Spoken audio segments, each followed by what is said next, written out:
ಇವತ್ತು ಒಂದು ದಿಢೀರಂತ ಸಿಂಪಲ್ಲಾಗಿ ಮಾಡ್ಕೊಳ್ಳೋ ಆಲೂಗಡ್ಡೆ ಗೊಜ್ಜು ತರಿಸ್ತಾ ಇದ್ದೀನಿ. ಇದಕ್ಕೆ ಒಂದು ಕುಕ್ಕರಲ್ಲಿ ಎಣ್ಣೆ ಹಾಕೋತೀನಿ. ಸ್ವಲ್ಪ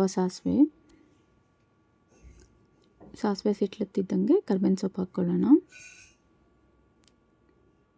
ಇವಾಗ ಒಂದು ದೊಡ್ಡ ಈರುಳ್ಳಿನ ಕಟ್ ಮಾಡಿದ್ದೀನಿ, ಅದನ್ನು ಹಾಕೋತಾ ಇದ್ದೀನಿ. ಈರುಳ್ಳಿ ಕಲರ್ ಚೇಂಜ್ ಆಗೋ ತನಕ ಹುರ್ಕೋಬೇಕು. ತುಂಬಾ ಈಸಿ, ಬೇಗನೂ ಆಗುತ್ತೆ ಇದು. ಇದೀಗ ಕಲರ್ ಚೇಂಜ್ ಆಗ್ತಾ ಬರ್ತಾ ಒಂದು ದೊಡ್ಡ ಟೊಮೆಟೊ ತೊಗೊಂಡಿದ್ದೀನಿ, ಅದನ್ನು ಸಣ್ಣದಾಗಿ ಹಚ್ಕೊಂಡಿದ್ದೀನಿ, ಅದನ್ನು ಹಾಕೋತಾ ಇದ್ದೀನಿ. ಸ್ವಲ್ಪ ಉಪ್ಪು ಹಾಕ್ಕೊಳ್ಳೋಣ, ಸ್ವಲ್ಪ ಅರಿಶಿನ ಪುಡಿ, ಇಷ್ಟನ್ನು ಹಾಕ್ಕೊಂಡು ಟೊಮೊಟೊ ಬೇಯೋ ತನಕ ಹುರ್ಕೊಳ್ಳೋಣ. ಅದಾದಮೇಲೆ ಮನೇಲಿ ಮಾಡಿ ಇಟ್ಕೊಂಡಿರ್ತೀರಲ್ಲ ಸಾಂಬಾರು ಪುಡಿ, ಅದು 1 ಸ್ಪೂನ್ ಹಾಕ್ಕೋಬೇಕು.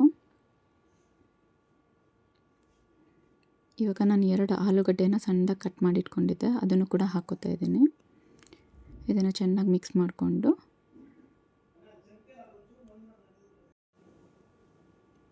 ಇದಕ್ಕೆ ಗೊಜ್ಜಿಗೆ ಎಷ್ಟು ನೀರು ಬೇಕೋ ಅದನ್ನು ನೋಡ್ಕೊಂಡು ಹಾಕ್ಕೊಂಡು ಮಿಕ್ಸ್ ಮಾಡಿ 2 ವಿಷಲ್ ಬರೋ ತನಕ ಕೂಗಿಸ್ಕೊಳ್ಳೋಣ. ಇದಕ್ಕೆ ಶುಂಠಿ ಬೆಳ್ಳುಳ್ಳಿ ಪೇಸ್ಟ್ ಆ ಥರ ಏನು ರುಬ್ಕೊಳ್ಳೋ ಅವಶ್ಯಕತೆ ಇಲ್ಲ. ಮಾಡೋದು ತುಂಬಾ ಈಸಿ, ಸಿಂಪಲ್ಲಾಗೂ ಇದೆ. ನೋಡಿ, ಇವಾಗ ಇದು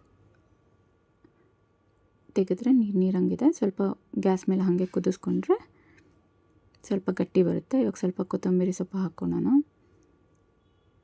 ಇವಾಗ ಆಲೂಗಡ್ಡೆ ಗೊಜ್ಜು ರೆಡಿ ಆಗಿದೆ.